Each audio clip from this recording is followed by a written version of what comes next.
Hello, everyone. Welcome to this special episode of Plugged In from YAA Electric. Why is it special? Well, I don't know, Justice. What's going to make today special? Well, we're both here. That Yeah, is always special, isn't it? yeah. That is special. And I went to an EV charger last night, Electrify America, and it was 23 degrees. Okay, so this is my little story to kick off today's show. 23 degrees, and I admittedly have never charged my Ionic 5 in that low of a temperature before at fast chargers. I do at home, but so I was curious, how's this going to go? Typically, it does take about 20 minutes to go from 10-15% to 80%, maybe 85%. It's fast. 20 minutes is no problem, right? 23 degrees, that same metric took about 40 minutes. That was a lot longer.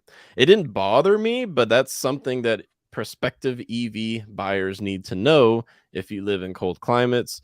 I wonder, serious question, maybe you know, Justice, what would it be like in like 0 degrees Fahrenheit up in Michigan?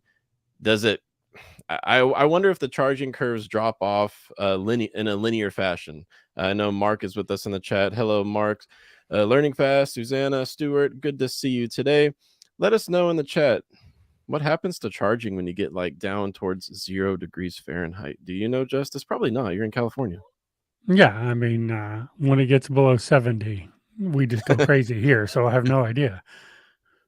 Yeah, well, But the charging still worked, but it was slower. yeah, but it takes a long time. And that is always one of the things when people come to a live chat and start asking me about EVs, it's always my first question: where are you? Hmm. Good If you're up question. in the north, like maybe you might want to wait a cycle or two till batteries improve, infrastructure's better, and we figure out battery chemistry better. Because yeah, like Phil and I talk all the time about EVs, and that's his thing. He lives up in Michigan. Like it doesn't Yeah. make sense for him when it's below zero, and we're expecting him to go out and charge up his car, sit there for an hour and a half. Imagine if you had a Leaf. Yeah. James in the chat, let us know what kind of EV do you drive, or are you referring to with 2.7 miles per kilowatt hour in the winter? That's about what I'm down to. So in the summer, I was averaging like 3.3, and I have an all-wheel drive Ionic 5, which is less efficient than the rear-wheel drive, but I was like at 3.3 miles per kilowatt hour average in the warmer months. Now mine is also down to about 2.7. James, looks like you have an EV6, same eGMP platform that we share in the Ionic 5 and EV6. So that's about on par with what I've got. The guessometer, the GOM as they call it, mine also, we got exact comparisons here. Mine also has dropped to about 220 at 100% state of charge. I'm usually driving around with like 70-80% state of charge. So it is kind of weird seeing such a low range estimate on my Ionic 5 when it's 20 degrees outside. And up here in pretty high elevation, I'm at almost 3,000 feet above sea level. For the East Coast, that's pretty high up and it gets cold often. So fortunately, I can charge at home. But if I lived in multifamily housing or something where I did not have access to charging, it'd be a problem. See, Yeah, I think charging at home, garaging your vehicle obviously negates a lot of that problem. But yeah, we do try to focus on the if you're away from home sort of lifestyle. yep. And one more thing I'll say about that is one of the comparisons that you can do when looking at electric vehicles is whether or not they have battery preconditioning like Teslas have and a number of models have. The 2022 model year Ionic 5 and I believe EV6 from Kia does not. So my car does not have battery preconditioning. I bought it knowing that, and I'm just going to kind of put up with it. But the 2023 model year does have it. In fact, I believe builds after July of this year have battery preconditioning. So if you're looking into the Hyundai, Kia, Genesis lines of EVs moving forward, you should have at least somewhat better winter charging capabilities because they've started to include that. Yeah, so see some more questions coming in the chat. We might get to those a little bit later, but we're going to move on to our headline topic. GM is making some pretty bold statements today, yesterday. Found out about them courtesy of Auto News, and they're saying that by 2025, they're going to be able to turn well, revenue, $50 billion. Can't quite call it profits yet unless we get into the numbers. $50 billion in EV sales by 2025. That is about the same as the Ford F-150 did in sales last year. That is a massive increase. It would be a massive increase from where GM sits today. Justice, what's your first impression on hearing what GM is saying about their EV aspirations in just 3 years' time? Uh, I mean, they're going all in. I just have a question about if they can find that much raw material in that amount of time. I don't doubt that they could build the vehicles if they can find the raw material. So, that's just my question. I don't know what partnerships they have and how far they're really looking forward in those partnerships and how much materials they've already secured. Yeah. But their capacity to build vehicles and sell them, I don't have any doubt on that. Yep. For me, it's all about being able to secure the batteries through contracts with battery suppliers. Yeah. GM is building their massive new factory in crap. Where's it at? Is it in Michigan? I get Ford's Blue Oval factory and GM's new factories confused. So the Ultium battery platform is an engineering partnership between General Motors and LG Energy Solutions, but I forget where they're building their new factory. Um, so the factory is being built, but can they supply it with enough lithium, enough graphite, enough trace metals that you need for battery production? Um, those things are far from certain. Automakers do tend to sign supply contracts a few years out, but that's getting harder and harder to do as prices become less and less stable. If you sign a contract today for, lithium carbonate on the wholesale market, say LG Energy Solutions is doing that for this partnership, the price could be very different from what it would be a week from now. So with that instability, I can't help but wonder how comfortable these automakers and their suppliers are with making such bold predictions for 3 years' time, because a lot can change between now and then. Yeah. Look at 3 years ago. Yeah, yeah, We've gone through just a pre-pandemic. couple of things since then.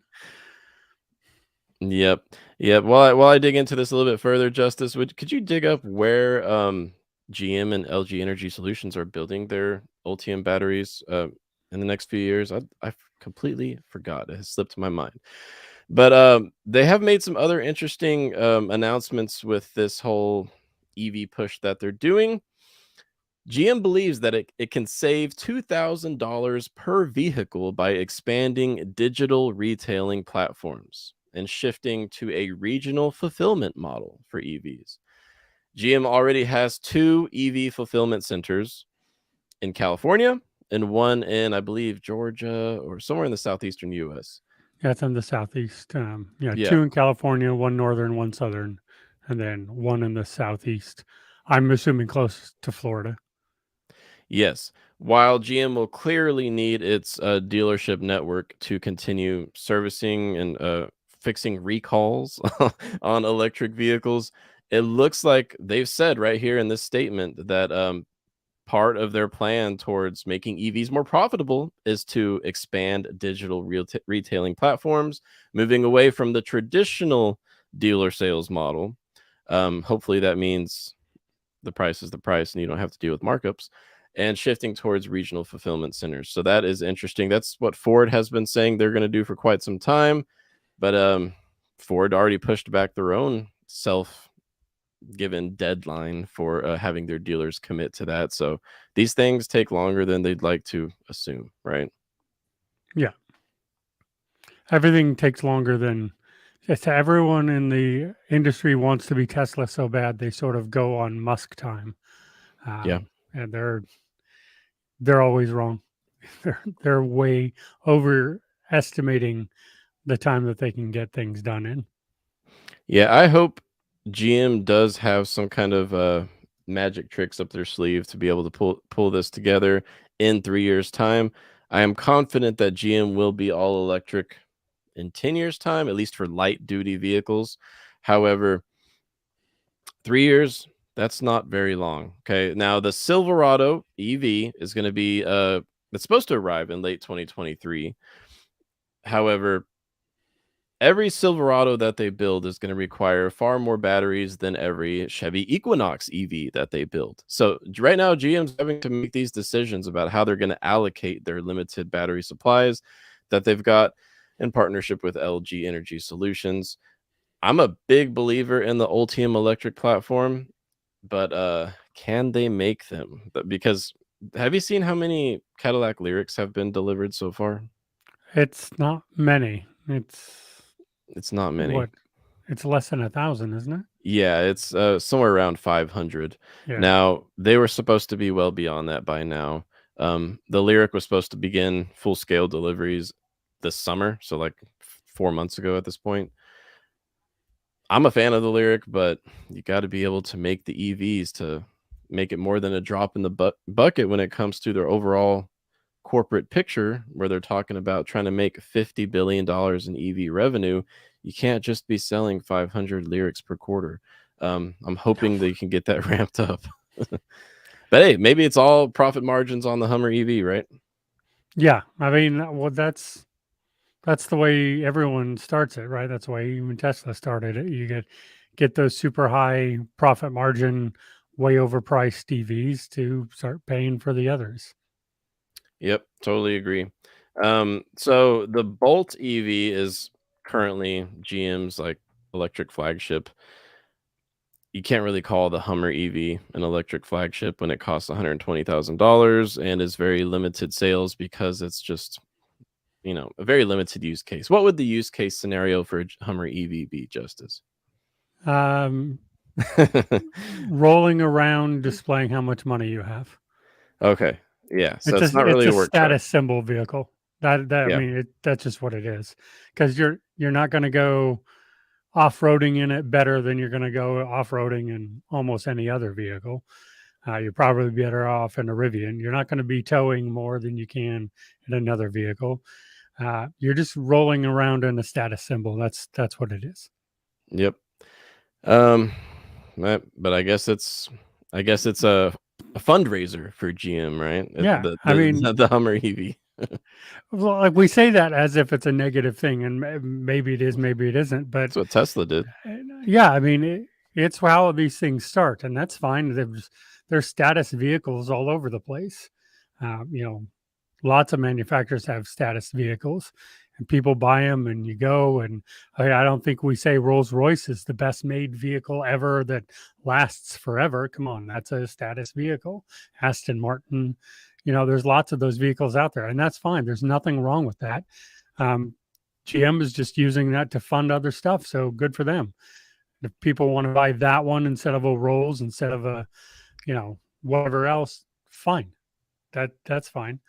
You're not buying it to save the environment or get a good performing EV. Yeah. I guess if you're gonna buy a Hummer no matter what, might as well buy an electric Hummer, right? Yeah, exactly. I'm gonna pull up the Equinox EV for those of you who are interested in that mass production model. It's gonna be the first like adequately equipped, fully electric GM vehicle, in my opinion, because it's going to charge fast in addition to having decent range. Price point is supposed to start around $30,000. I don't buy that one bit, not even a little bit. I bet it's going to start more like 38,000, but even at that price point, that would be a good deal. If you've got sub 30-minute charge times and 250 miles of range, um I think anything under $40,000 would be a really compelling price point. Why do I think they're going to raise the price so much above the $30,000 claimed starting price tag? Well, they've said there's going to be a fleet variant, so I'm pretty sure the one that starts around 30,000 is going to be the fleet variant, bare bones. Maybe it'll have hand crank windows, and um, when he starts to get to the 1LT trim and whatnot, I really do think that they're going to have to price it higher, closer to $40,000, because since they first announced these price ambitions, raw material costs have added an extra $3, $4, $5,000 to the price of how much it costs to make the Equinox EV. And you think they're just going to absorb that and take one for the team? No, they're going to pass that on to the customer, right? Plus, they can always claim inflation. Well, and that's what they will. I think you're being more generous than I am. I'm Oh, guessing. I'm guessing about between 43 and 45. Quite wow. frankly, For the one eh, LT, yeah, that would that's be where we'll interesting. be. We need to place our bets. Yeah. Okay. I'm gonna put it at 39.9. Final answer for the 2024 Equinox EV. That's where I think it's gonna start. But Justice, you say 43, 42.5. I'll say 42. 42.5. All right, I'll write it down. We'll see what it ends up being. Interesting. One little additional bit of information from GM. They said that their EV profitability estimates do not include the impact of federal tax credits. And I've got a quote here from GM Chief Financial Officer Paul Jacobson. Quote, "We actually estimate that the tax credits are going to be worth $3,500 to $5,500 per vehicle coming from GM through 2025. Together, these tax credits could add 5 to 7 points of margin to their EVs, which puts us in a position where the tax credits are accelerating when we were already going to do and get our vehicles to ICE like margins by 2025. Claiming that they can make EVs at ICE like margins, internal combustion engine like margins, that's a bold statement considering today's overall environment, wouldn't you say, Justice? Yeah, I mean, I think it's just a lie.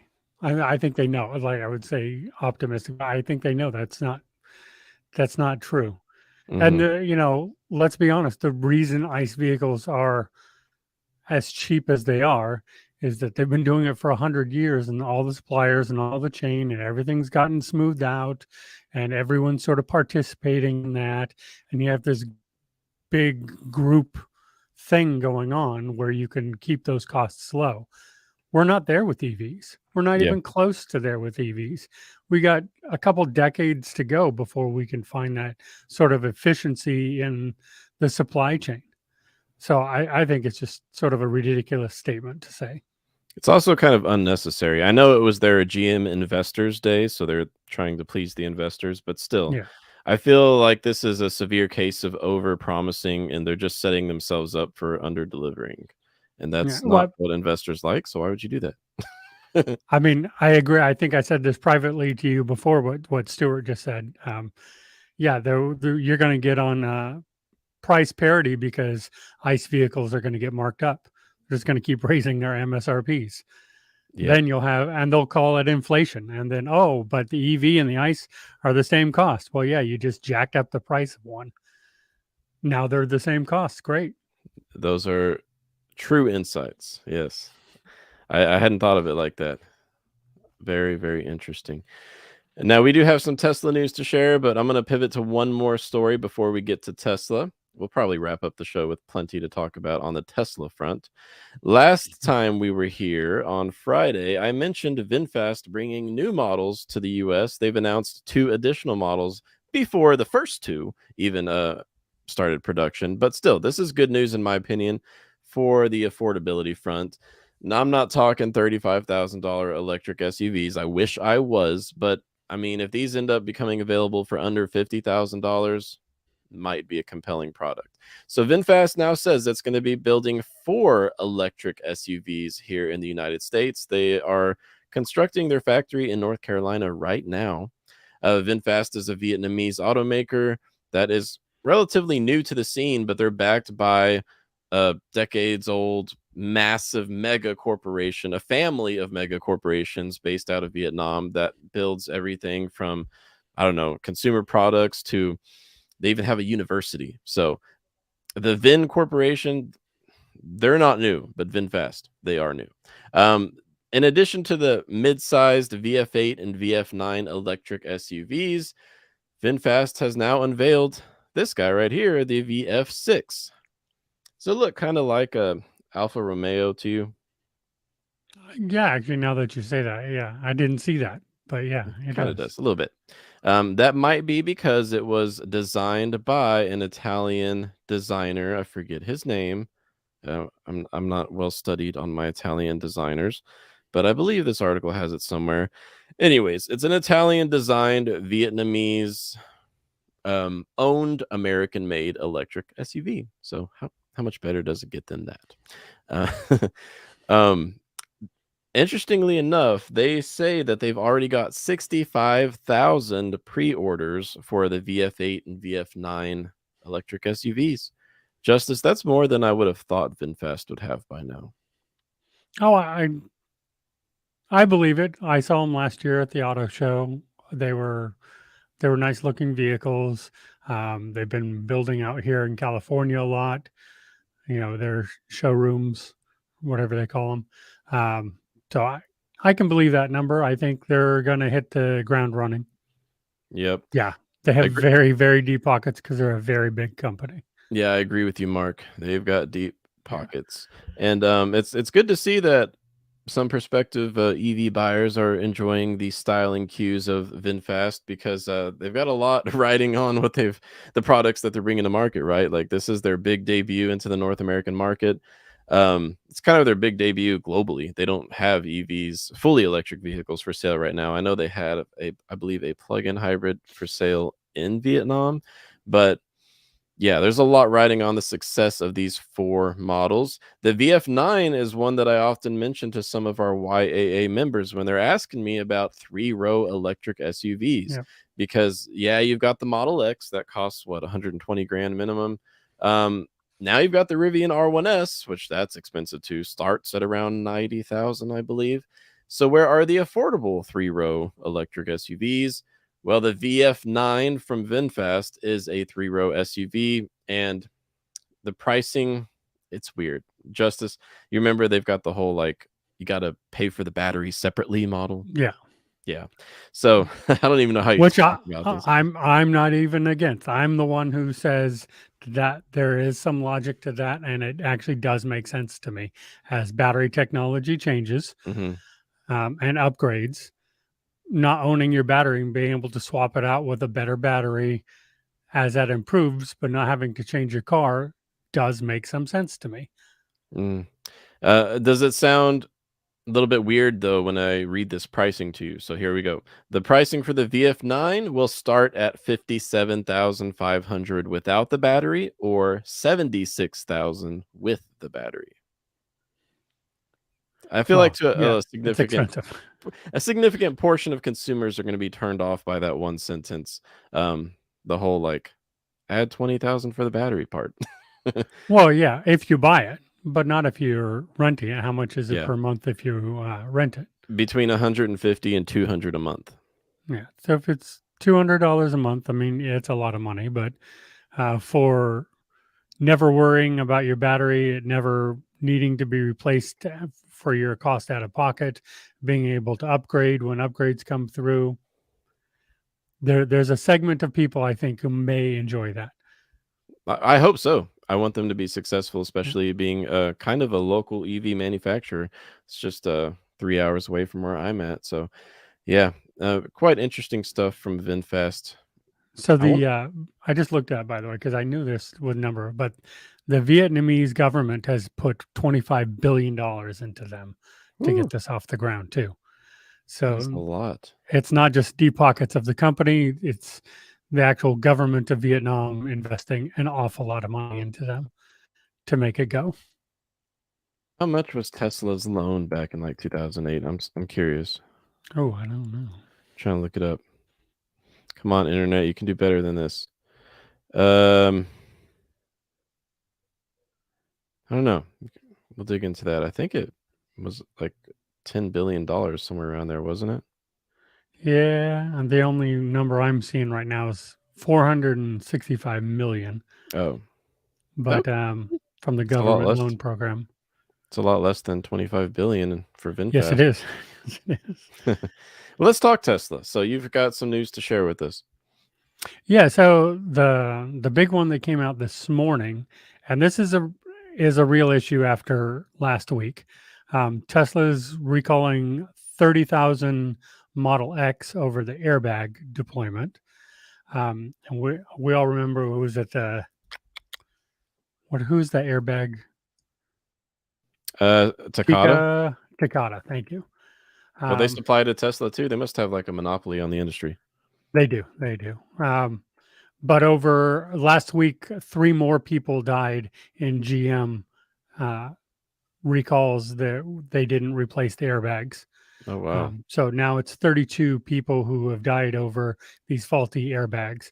So, I encourage everyone to go to the NHTSA.gov website, put in your vehicle. If you have that airbag recall, take it very, very seriously and get that recalled. The Tesla recall is, again, it's an airbag. So one of their, 3 now recalls where it hasn't been solved with an over the air update. You actually have to go in and take it in. Um, Maybe you can take it into a GM dealer. Who knows? Yeah. What did they say at Investor Day about that? GM said that they fixed They have Teslas. repaired 11,000 Teslas so far. And Wow. the big deal was so far. And they're focusing on that. It seems like they sort of intimated that GM wants to be in the business of training all their techs to fix and repair Teslas, That is interesting. which would be great. I mean, I'm a big right to repair guy. I think Yeah, that's me I too. have been with phones and everything for a while, but I think EVs is where it becomes just so critical that you need the right to repair. You need to be able to take it to your repair shop, any repair shop you want. And if that means a GM dealer, great. If they can work on it and that's being allowed, then fantastic. And Tesla removing all the barriers now to their salvage claims and being able to turn on high speed charging on salvaged vehicles. I think they're moving in the right direction for the right to repair. And now GM saying they've repaired 11,000 Teslas, and that seems to be a focus of theirs.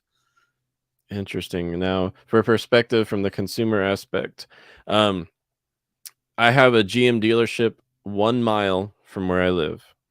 The nearest Tesla service center is 170 miles from where I live. I would have considered buying a Model Y a lot more seriously if I knew that I might have a way of getting it serviced without sending it on a tow truck for a 3-hour road trip. Yeah. And, on Tesla can come out to you in a lot of circumstances, but not all.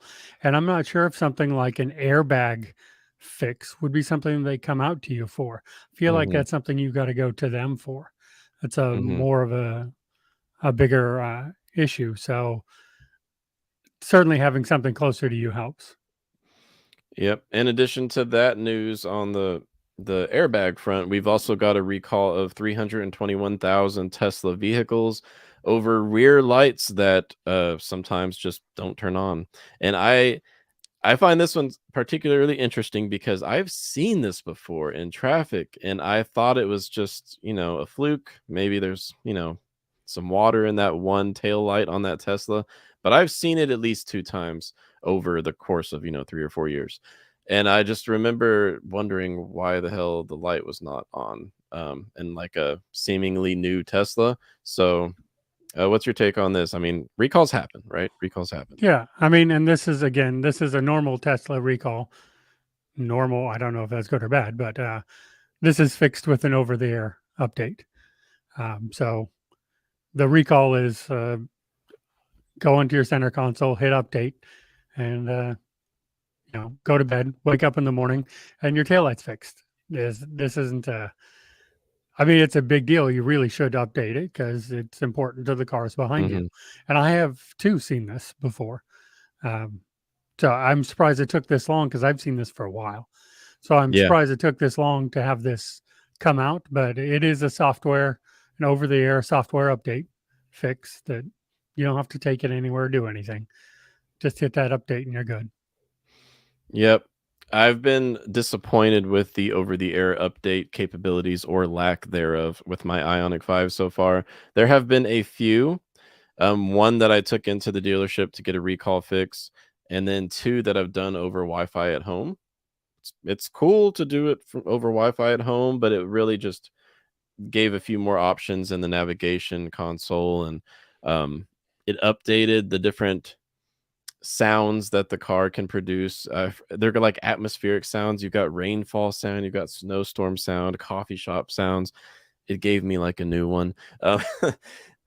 It's cute, but I want more functionality with my over-the-air updates, and I recall that that was one of the advantages that Hyundai used in their marketing campaign for the Ioniq 5. It's not a deal breaker for me because the car is so awesome in every other aspect, but yeah, Hyundai, Kia, they're not up anywhere close to Tesla's level of over-the-air updates, and I would say they're not even close to Ford's level. Ford is getting better and better at over-the-air updates too.